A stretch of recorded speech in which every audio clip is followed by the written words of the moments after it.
Ahora, tenemos que empezar a entender y ver con esta unidad los sistemas o la forma de cómo podemos llevar un plan de emergencia a ser un sistema, ¿ya? O sea, lo ideal es que ocurra una emergencia y nosotros demos respuesta para que esto sea lo más temporal posible y, y dar respuesta rápida, ¿ya? Ahora, vamos a tener que entender también o recordar varias cosas, varios elementos. En la práctica, el plan de emergencia o los distintos planes de emergencia que nosotros tenemos acá en Chile obedecen netamente a dar respuesta a la emergencia. O sea, hay un amago de incendio, utilicemos el extintor. ¿Sí? Profe, la PPT que usted nos subió no es la misma. ¿No? No, repitió las dos. La de la unidad 2. A ver, espera un poquito. Vamos La que a... dice Chile y sus amenazas. No digas que me equivoqué, PPT. Creo que sí. A ver, vamos a revisar.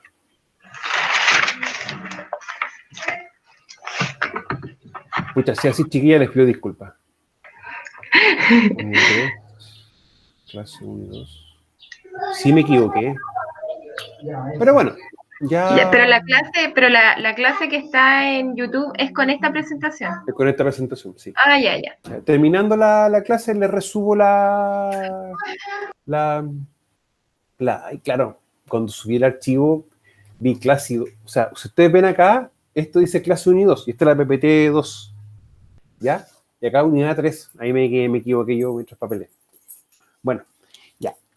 Volviendo, retomando. El plan de emergencia sé que en Chile es netamente para actuar en la emergencia, ¿ya? Y se enfoca en cosas sencillas como ver un amago de incendio, ¿ya? Y también la evacuación.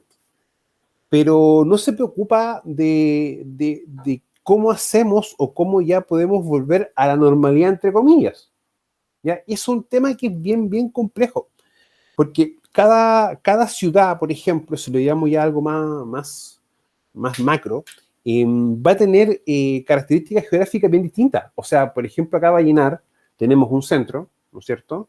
Tenemos Baquedano, Carrera, que está al otro lado del cerro. O sea, si imaginemos que Vallenar es una B, en esta parte de la B tenemos 2 poblaciones, y en esta otra parte de la B tenemos 2 poblaciones más, y tenemos el centro.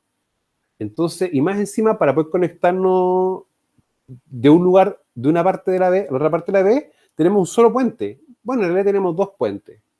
En el centro y más lo que es el puente de donde pasa Ruta 5. Pero si llega a pasar algo en que esas vías se cortan, Vallenar queda cortado en 2 partes, ¿no es cierto? Y la sección de abajo quizás no va a poder tener un acceso a una salida tan expedita, porque por la parte baja hay un lecho de río. Entonces, eso muchas veces hace que las respuestas para la emergencia quizás no estén tan claramente definidas. Y ojo, eso en todas las ciudades. O sea, cuando han ocurrido terremotos y tsunamis, pasa el evento, ¿ya? Y la respuesta y la rehabilitación de la zona empieza a ser durante un tiempo. O sea, no es inmediata, porque no todos los lugares y no todos los países tienen como implementado todo un sistema bien, ¿cómo decirlo?, bien definido y bien estructurado para dar respuesta a emergencias. O sea, tenemos, por ejemplo, el caso norteamericano, que ellos tienen FEMA, ya que es una agencia específica que da respuesta a emergencias. Bueno, ellos también se apoyan mucho con el ejército, que es muy similar a lo que pasa en todos los países cuando hay grandes emergencias. Pero en España, por ejemplo, España, dentro de sus políticas de emergencia, el mismo Estado español se hace responsable de las emergencias. ¿Ya? Y claro, porque uno tiene que tener claro que desde el punto de vista de las catástrofes se identifican todas las amenazas, pero se identifica la amenaza y una forma en cómo los estados ayudan a que la comunidad pueda responder a las amenazas dando capacitación y cierta orientación. Y ya cuando ocurre, da todo un mecanismo para qué, para poder dar auxilio. Pero en el fondo parte por eso. Ahora, desde el punto de vista laboral, nosotros siempre tenemos que ser bien claro y tajante que lo primero que tenemos que tener claro es identificar las emergencias. ¿Ya? Y en este punto, no solamente yo la identifico desde una matriz de riesgo ¿En qué sentido? Yo veo mi matriz y digo, ¿sabes qué? Tengo estos riesgos, por lo tanto puedo tener cortes, amputaciones, incendio, contacto eléctrico, entre otras cosas. Sino que también empezar a hacer análisis de entorno. O sea, yo también tengo que tener como ese objetivo para poder identificar las emergencias, ¿ya? Por eso es bien importante. Ahora, todo plan de emergencia parte con la preparación, y la preparación de una forma u otra parte sí o sí identificando la emergencia. Eso no hay que tenerlo o no hay que perderlo de vista. Por lo tanto, ¿qué es importante esto? Establece la programación anual de las acciones específicas de preparación ante situaciones de emergencia. Y la preparación viene dado directamente por qué cosa. Primera instancia, capacitar. ¿Ya? Capacitar, en este caso, por ejemplo, en lo que es la evacuación, que la evacuación es como lo más específico que yo, una de las primeras cosas que yo hago. Uso y manejo de extintores, por ejemplo, primero auxilio, y si ya tenemos emergencia específica, como por ejemplo caída de altura, ya tenemos que tener un plan de emergencia específico para aquello, y eso también te da su capacitación específica. Si tengo, por ejemplo, manipulación de productos químicos, ¿qué hacer, por ejemplo, en el caso de ingesta, en el caso de que caiga la piel o caiga los ojos? Un punto también importante es capacitar sobre la hoja de datos de seguridad también, que ahí tenemos también orientaciones directas a la respuesta. Ahora, la preparación también de una forma u otra va a incluir los simulacros. Pero recuerden siempre que para hacer un simulacro, yo debo partir desde la parte teórica, desde una simulación. O sea, en papel veo lo que voy a hacer y luego lo aplico, ¿ya? Para ver más o menos qué tanto me desvíe de lo que yo programé y de lo que tenemos como elemento para la respuesta. Ahora, el plan de emergencia es un documento que establece las acciones específicas de control, ya cuando surgen situaciones de emergencia.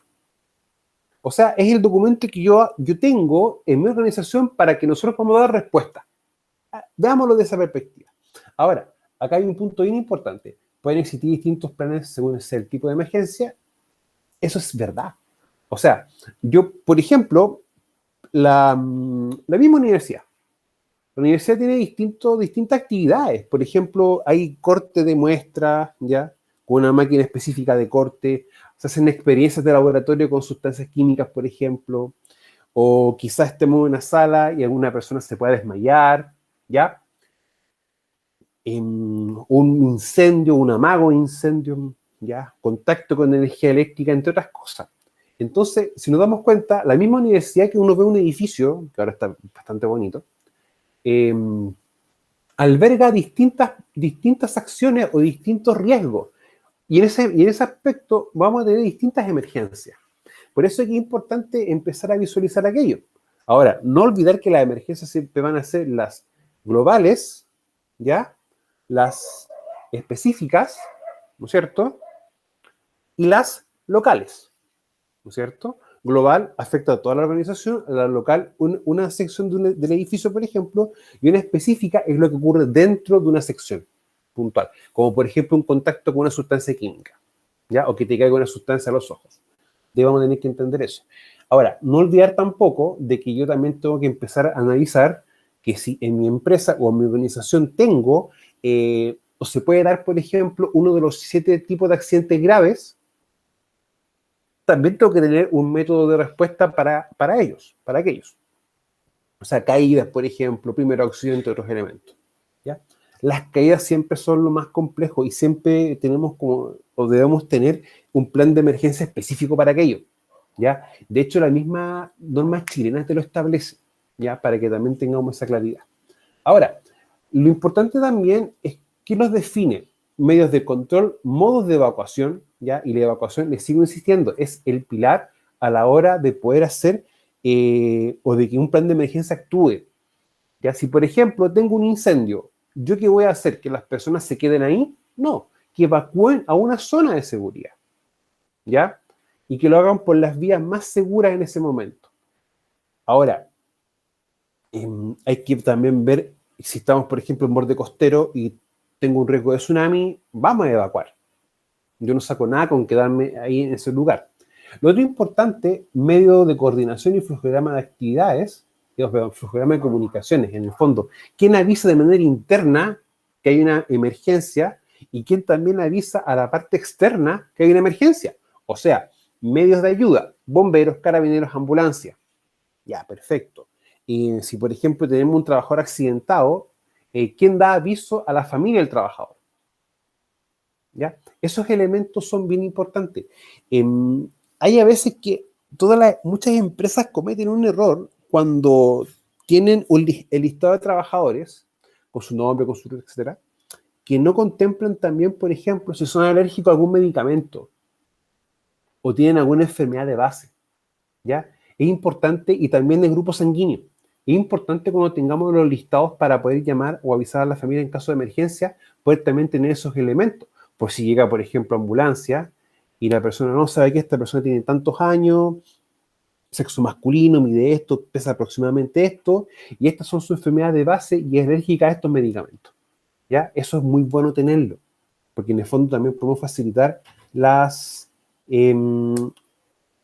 facilitar la respuesta para esa emergencia puntual. Ahora, protección de instalaciones, registro de datos importantes a modo de retomar las actividades normales y otras acciones que sean consideradas de importancia para la actuación frente a la emergencia. Esto suena bonito, muy bonito, pero yo les sigo insistiendo. Si ustedes revisan un plan de emergencia de cualquier empresa, prácticamente muy pocas, tienen los medios o las formas de qué hacer una vez ocurrida o pasada la emergencia. ¿Ya? Eso hay que tenerlo también bien, bien claro. Lo otro importante es que el mismo plan de emergencia, según el estándar OSHA, ya, la OSHA ISO 8001 está siendo de a poco reemplazada por la ISO 45001.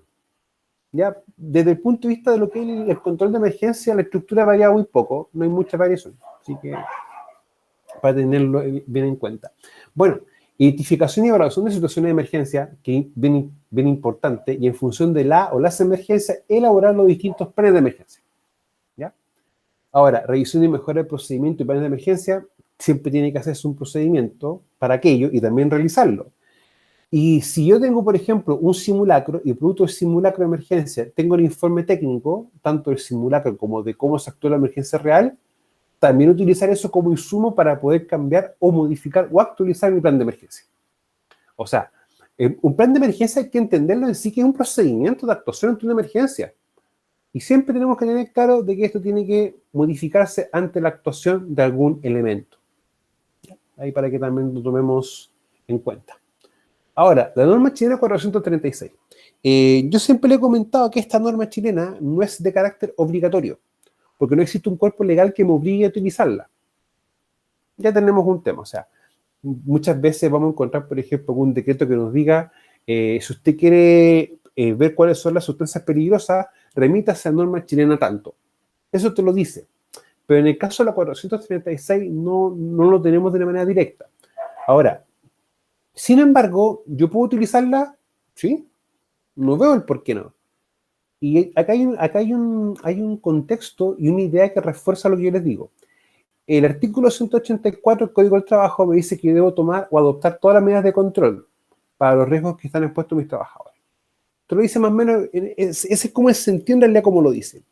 Si yo aplico esto y uno lo empieza a leer, se da cuenta que esto bajo ningún punto de vista es un menoscabo para el trabajador. O sea, por ejemplo, dice en el cual se estipulan las medidas a adoptar por parte de todos los trabajadores de la empresa en el caso de un siniestro. Eso técnicamente es una medida de control, pero una medida de control que es de respuesta y cumple con controlar los riesgos. Por lo tanto, el que yo trabaje con esto no significa un menoscabo para el trabajador. Por lo tanto, yo se los paso como un conocimiento, ¿ya? Porque yo también lo puedo utilizar. Y si hacemos un poco más de memoria, cuando, por ejemplo, vemos y nos recordamos un poco del 594, el 594 que nos dice que las vías de evacuación tienen que estar libres y despejadas, las puertas abrirse en sentido de evacuación, el tener la señalética adecuada para los riesgos también, si tenemos personal que hable otro idioma, tener también en su idioma la misma señalética y lo que es las clases de fuego y los extintores. Eso me dice el 594. Pero en ningún momento me da una estructura, un plan de emergencia. Por lo tanto, yo me baso en esto. Ahora, también podemos tener otra noción de estructura de un plan de emergencia, que eso me lo va a dar el decreto, el 48, el que antiguamente era el 78, el de almacenamiento de sustancias químicas peligrosas. Ese decreto me da una estructura de plan de emergencia, ¿ya? Para cuando yo tengo, o me dice tú tienes que tener un plan de emergencia que a lo menos conste con esto, ¿ya? Por lo tanto, también es un tema bien, bien importante. Bueno, el plan de emergencia es estipular los roles a seguir por cada trabajador ante la emergencia, el procedimiento de control de emergencia y el procedimiento de evacuación. O sea, si yo veo esto, el plan de emergencia en la práctica va a tener dos: el procedimiento de control y el procedimiento de evacuación, ¿ya? Para que también lo veamos de esa perspectiva. O sea, ¿cuál es la forma más adecuada de poder evacuar? Cuando empecemos a ver PICE ya la próxima semana, nos vamos a dar cuenta de que PICE tiene varias estructuras, y una estructura bien, bien interesante es la evacuación, ¿ya? Y da como distintos roles y responsabilidades a la hora de evacuar. Eso es un tema. Ojalá que cuando hagan muchas veces, cuando uno hace simulacro,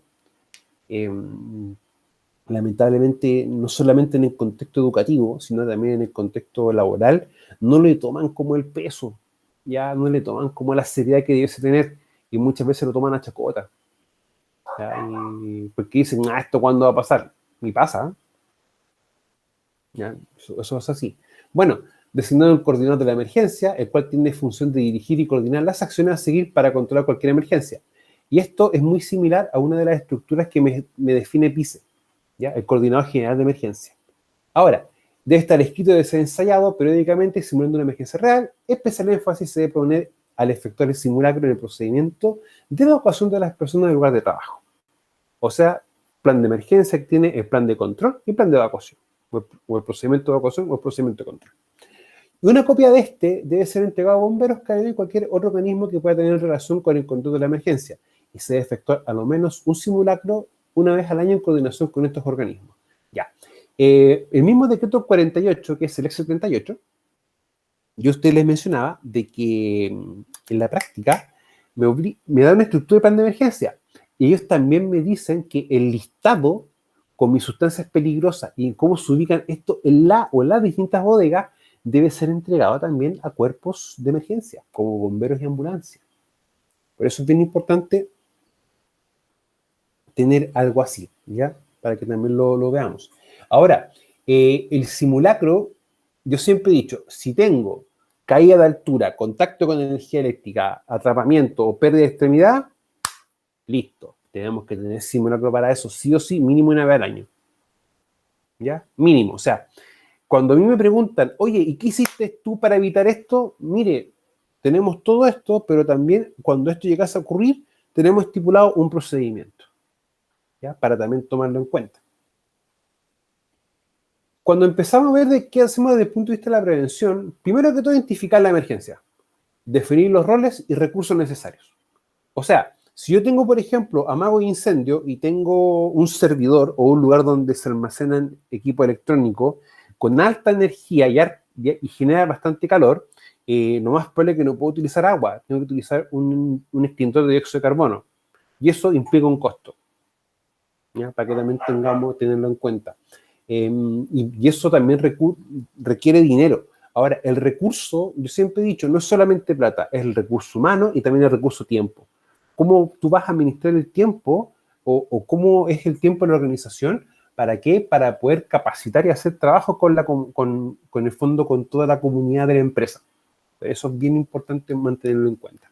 Implementar señaléticas, implementar medidas de control para emergencias, diseñar e implementar protocolos para la evacuación de los ocupantes.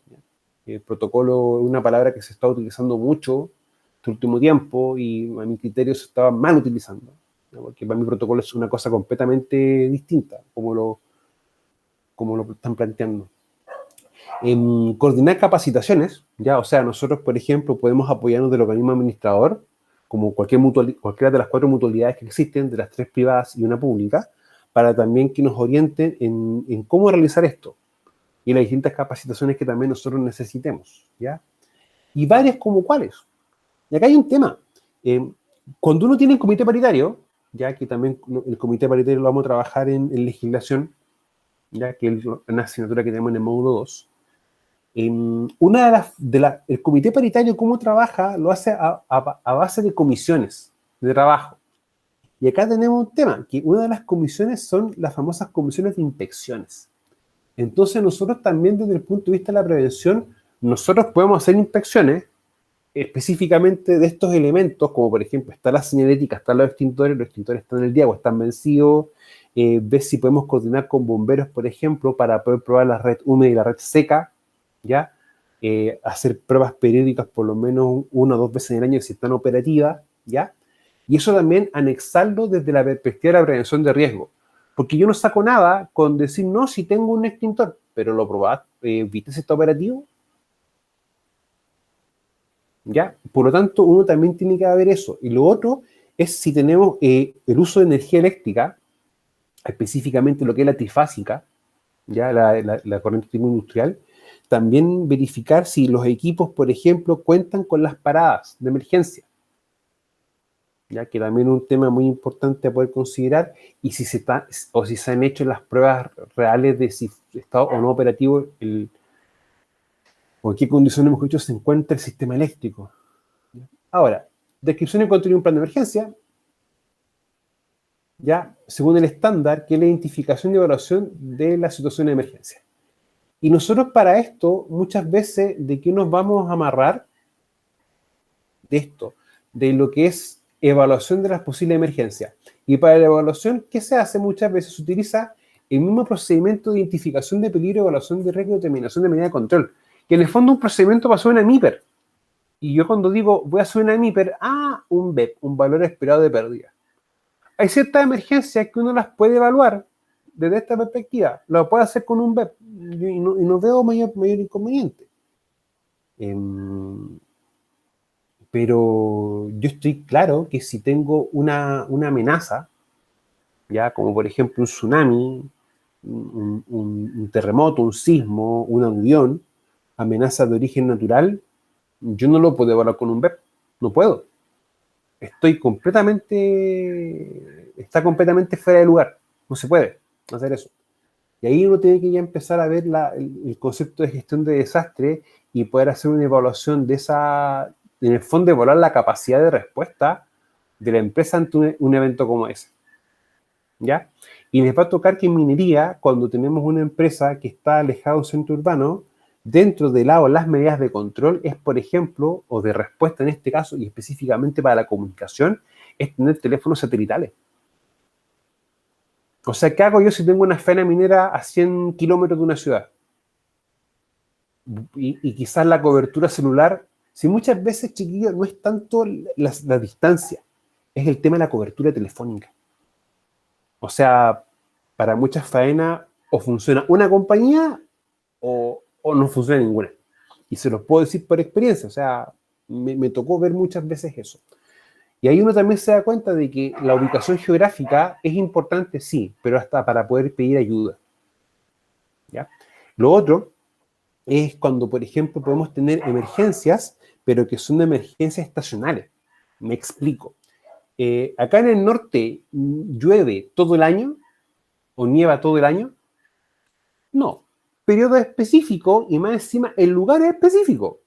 O sea, lo que es el efecto del invierno boliviano en sí se ve en alta cordillera, incluso un poquito más abajo, ya como en 2.500 metros hacia arriba, pero ya por el sector cordillerano. Cuando nieva acá en la zona norte en invierno y también en alta cordillera.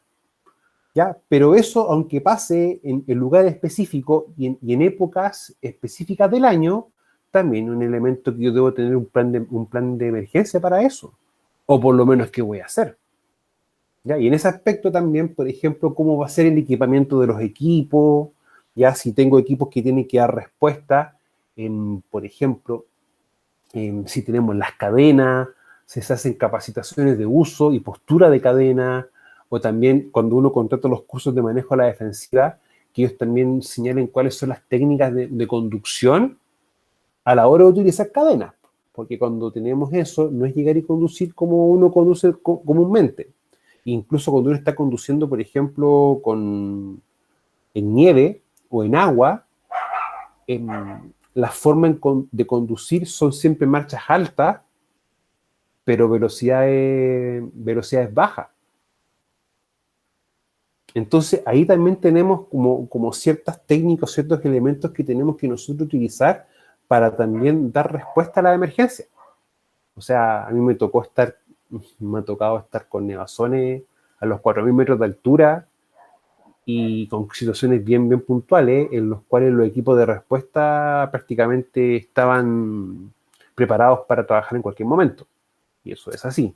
O sea, no les voy a mentir con aquello. Bueno, siempre identificar la emergencia, ¿ya?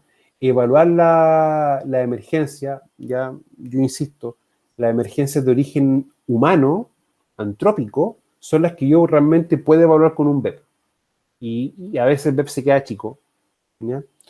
Pero las emergencias ya naturales es más complejo.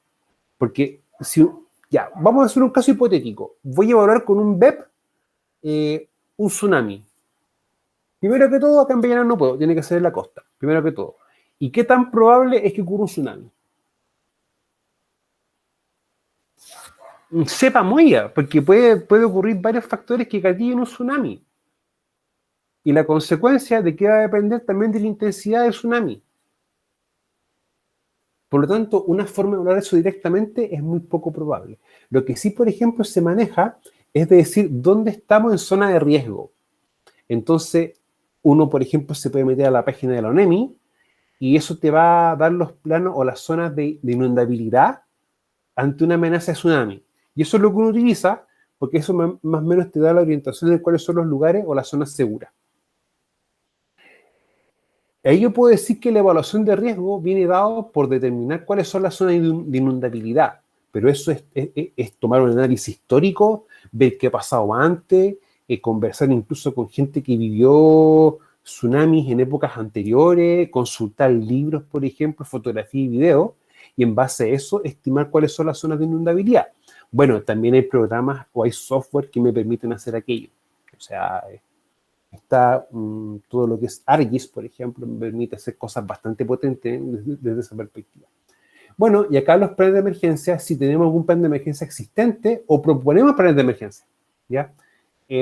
Si les toca no sé si gracia, de llegar a una empresa donde haya nada, les va a tocar puros propuestos, ¿ya? Y empezar a armar cosas a veces desde cero, ¿ya? Para también tomarlo en cuenta. Bueno, los planes de emergencia, como sale acá, yo siempre he dicho,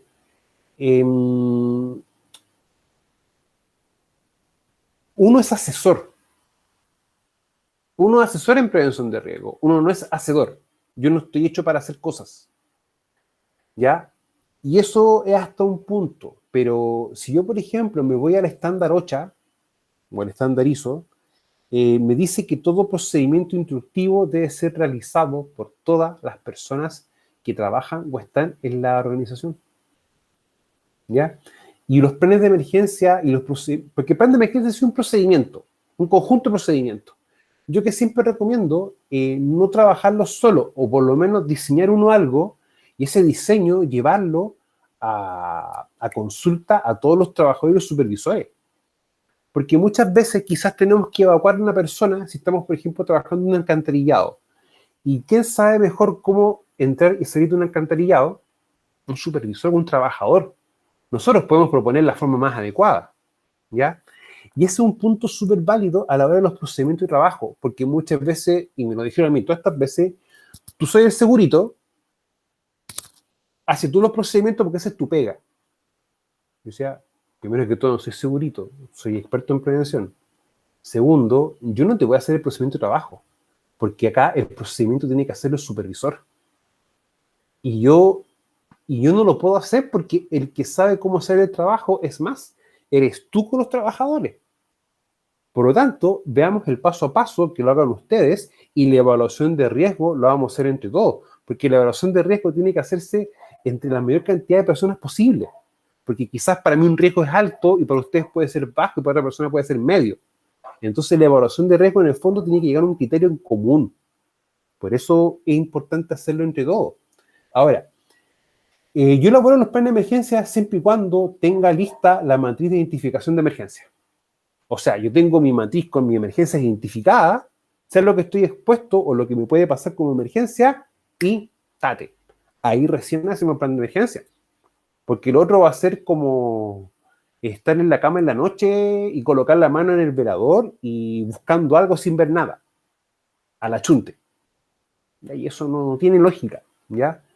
Yo se los recomiendo siempre, chiquillo, que uno haga esto, haga este ejercicio de ir a la empresa, ver, caminar por todo, ver dónde está geográficamente ubicada, ver cuáles son sus procesos, ver sus matrices, etcétera, y ponernos en los distintos casos, ¿ya? Quizás muchas veces uno lo puede tomar como un desgaste, pero no es un desgaste, ¿ya? Lo ideal es siempre tener la mayor información de cómo funciona una empresa o cómo es la operatividad, ¿ya? Para también tomarlo en cuenta. Bueno, el plan de emergencia debe considerar en general las responsabilidades, cómo se va a administrar la emergencia. En el fondo, si ocurre una emergencia, ¿qué se hace? Tiene que evacuarse ese lugar, dar aviso, por ejemplo, a alguien de que está en situación de emergencia, esta persona comunicar a equipos de respuesta, entre otros elementos, ¿ya? El aviso de la alarma, cómo van a ser las comunicaciones, cómo es el procedimiento de respuesta y cuáles son los teléfonos de emergencia. O sea, aunque parezca, aunque parezca algo nimio, pero cuando ocurre una emergencia, muchas veces las personas están tan nerviosas que se ponen tartamudas, no saben qué hacer, se olvidan de elementos, cosas muy sencillas, ¿ya? Y siempre me tocó, cuando hacía capacitaciones de plan de emergencia, primera instancia, capacitar sobre un plan de emergencia. Pero eso, uno parte siempre con el ABC de la emergencia. El ABC, ambulancia, bombero, carabinero, estos son los números. Ya, si por ejemplo hay un hospital cercano, ver cuál es el número y de vez en cuando llamar para ver si funciona el número telefónico, o se lo han cambiado, o está operativo. ¿Ya? O sea, eso es de manera como que uno debe hacer como trabajo diario. O sea, no diario, pero de una manera de vez en cuando. ¿Ya? O sea, en prevención de riesgo hay veces que hay mucho trabajo que hacer y falta el tiempo. Ahí faltan las cosas. Eso es un tema que uno tiene bien claro.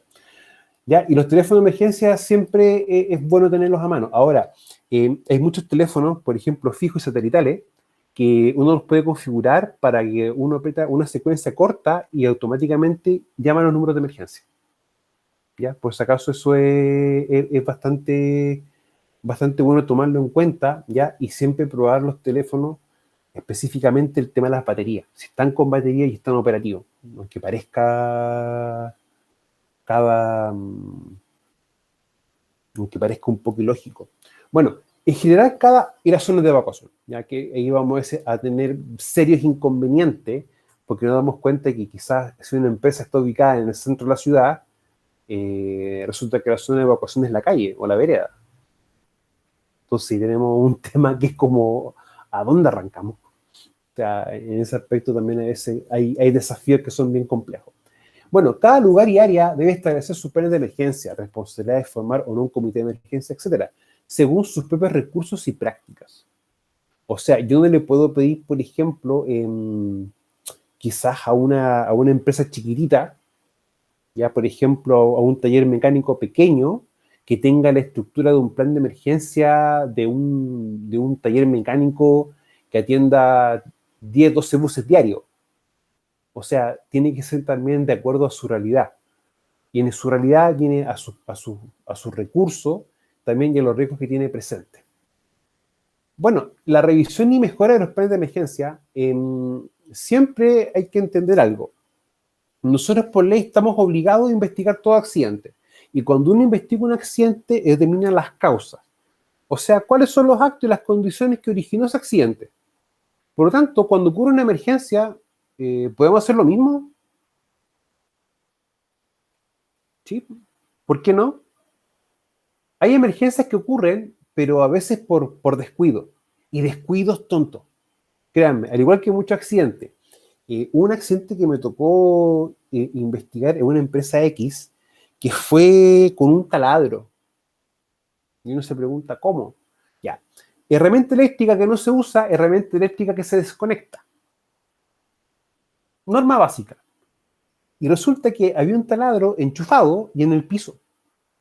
Y un trabajador iba caminando,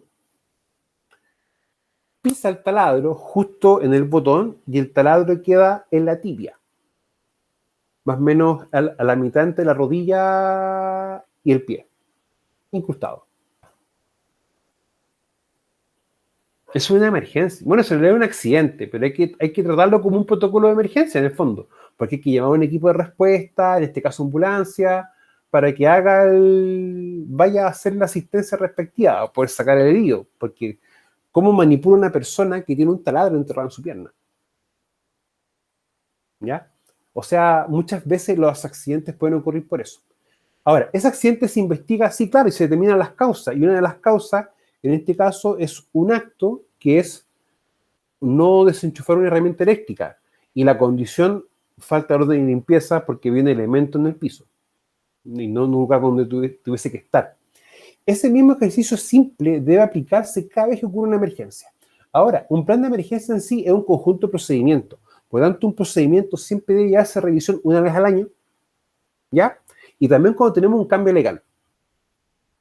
Porque, ¿qué pasaría, por ejemplo, si más adelante Chile define un decreto para, o define vía un cuerpo legal la estructura de un plan de emergencia? ¿O los contenidos mínimos de un plan de emergencia? Estamos obligados a reformular nuestro plan de emergencia para que dé cumplimiento con la nueva normativa legal. Entonces, eso también es otro motivo, ¿ya? Bueno, y cuando se presenten situaciones que así lo ameriten.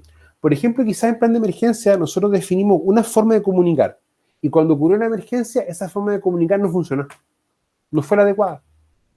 Por lo tanto, eso me obliga a ¿qué cosa? A hacer un plan de emergencia, o revisar el plan de emergencia nuevo, ¿ya? Ahora, los simulacros, no olvidar que antes de hacer un simulacro, sí o sí debo hacer la simulación. Ver en papel, de manera teórica, lo que yo voy a simular, ¿ya? Y eso en el fondo, ¿qué voy a simular? Voy a una caída, un golpe, un desmayo, una electrocución, o que, por ejemplo, una persona está trabajando en un taller mecánico, se le cae un auto encima, o una gata falla, ¿ya? La idea es preguntarnos qué vamos a simular y cuáles son los recursos y elementos que se necesitan para actuar en esa emergencia. Y ahí empezamos a trabajar, ¿ya? Por eso es importante, antes de hacer algo en físico que requiera tiempo, y uso de recursos y uso del tiempo también de los trabajadores, es ponerlo en papel, ¿ya? Y luego empezar a trabajarlo. Ahora, el informe técnico de simulacro de emergencia real. Es importante que siempre tengamos designada una persona que evalúe cómo fue la respuesta a la emergencia, cómo se respondió y también cómo se evacuó. Y se genere un informe respecto a aquello. Y también cuando tenemos simulacro, aunque hay que siempre entender que los simulacros es como una aproximación de lo que podría suceder, o de lo que podría, o cómo podría ser la respuesta. Ya, veámoslo, entendámoslo así, para que tengamos claro eso. Ahora, siempre este informe tiene que darse la instancia de poder entregarlo a la jefatura, pero también de que sirva de insumo para poder también modificar mi plan de emergencia, ¿ya? Y eso también viene a aplicar medidas correctivas, y en el fondo corregir ante la ocurrencia de un elemento. Chiquillas, eso fue la clase del día de hoy. No sé si les quedó alguna consulta o pregunta o algo que no se entendió, para que la hagan ahora, por favor. Yo no, profe, nada.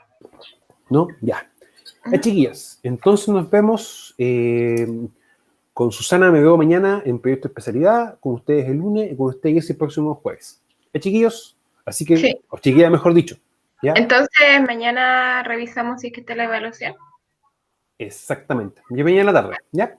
Bueno, Chiquillos, que estén bien. Chau, chau. chao.